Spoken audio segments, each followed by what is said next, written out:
ලංකාවේ අභිමානය රෝදපුටු ක්‍රිකට් තරඟාවලිය මේ තමයි ශ්‍රී ලංකාවේ දහඳ අභිමානය වෙන අපගේ ආදරණීය රණවිරුව වගේම අපේ ලංකාවේ උතුරු නැගෙනහිර යුද්ධයෙන් තුවාල ආදරණීය දමිළ සහෝදර දරු පැටව ටික.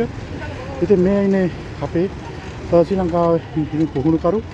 ඉතින් අපි ආදරේ හැමදාමත් අපේ රටේ ඉන්න කොල්ලොන්ට ශක්තිය දෙන අපේ කණ්ඩායම් නායකතුමා මේ හැමදෙනෙක්ම ක්‍රීඩකයෝ සියලු දෙනෙක් තාමත් අද අනුරාධපුර සල්ගාදු ක්‍රීඩාංගණයේ අද දවස වගේම හෙට දවසේ ඉතින් තරඟ කරන්නේ එකම කොටියකට යටතේ ඉඳලා තමයි මොවුන්. එහෙනම් අපේ අභිමානයේ දවන්ත ශක්තිය ධෛර්යය හැම දිනකටම ලැබෙන්න ඕන. ඉතින් මම එහෙනම් ඒ සියලු දෙනාම යන ගමන්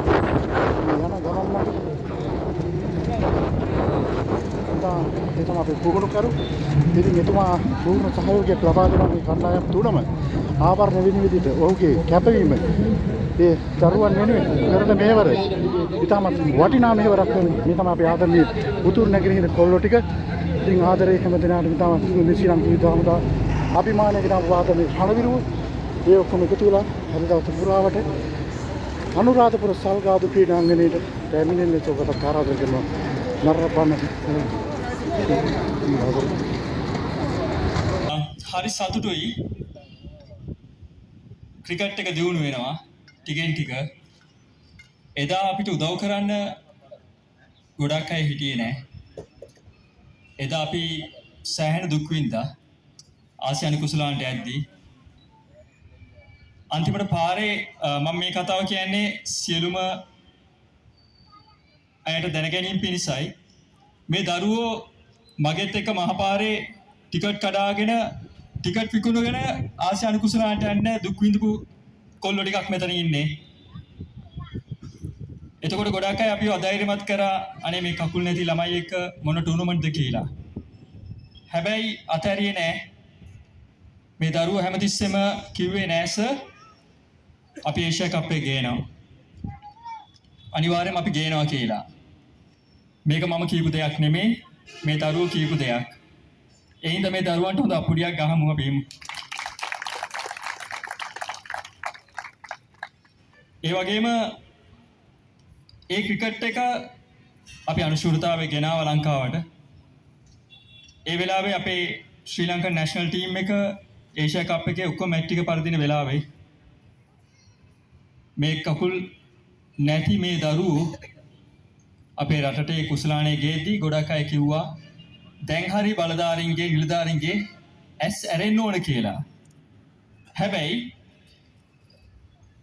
කියන සතුටුයි අපි මේ අනුරාධපුරයට එද්දී අපි මෙච්චර හිතුවේ නෑ ලස්සන ටූර්නමන්ට් එකක් තියෙයි කියලා.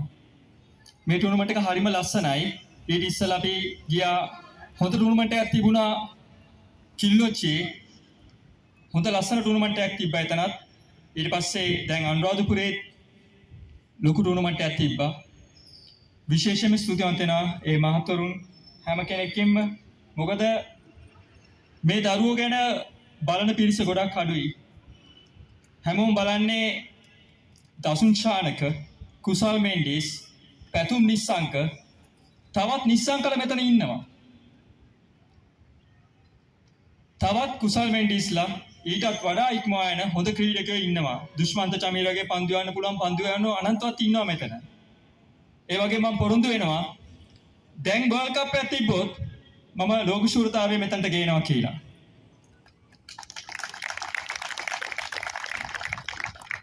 එච්චර ෂෝ එකක් තියෙනවා. මොකද මෙතනින් අපිට හොඳ ක්‍රීම් එකක් තියෙනවා. හොඳ ප්ලේයර්ස්ලා ටිකක් ඉන්නවා. ඒකෙන් අපිට හොඳ ටීම් එකක් හදලා ලංකාවට අනිවාර්යයෙන්ම 1996 අර්ජුන අන්තුංග ගෙනාවු ඒ ටූර්නමන්ට් එකේ චැම්පියන්ෂිප් එක ගෙනා වගේ වීල්චෙයාර් ක්‍රිකට් එකෙනුත් අනිවාර්යයෙන්ම චැම්පියන්ෂිප් එකක් ගේනවා. ඒක නියතයි. ඒක ෂුවර්.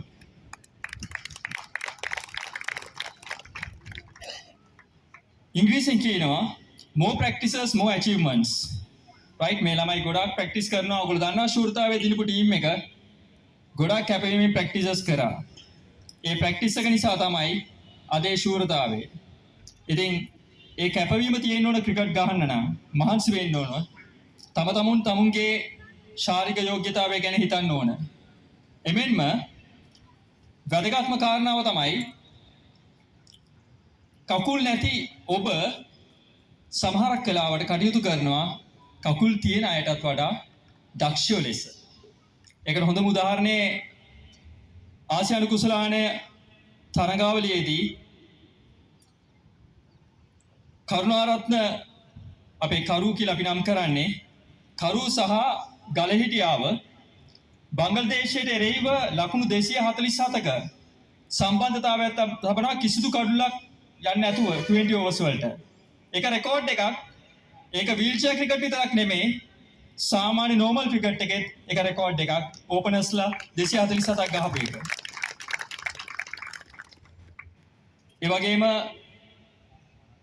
අති දක්ෂව රැසක් ඒ කණ්ඩායම තුල හිටියා. මෙතනේ ප්ලේයර්ස්ලා ඔක්කොමත් ඉන්නවා. ඒ ටූර්නමන්ට් එක ප්ලේ කරපු.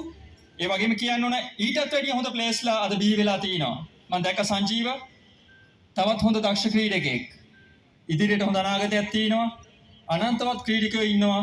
ඉදිරියට එන්න පුළුවන්. ඉතින් අපි විශේෂයෙන්ම ස්තුතිවන්ත වෙනවා අනුරාධපුරය තුල ඒ කැපවීමෙන් කටයුතු කරපු ඒ සියලුම මහත්වරුන්ට ඒ නිලධාරිතුමන්ලා ඒ සෑම කෙනෙකුටම විශේෂයෙන්ම කියන්න ඕන ජානක පෙරේරා මහත්මයා කරුණාකරලා පොඩ්ඩක් ඉදිරියට පැමිණෙනවද?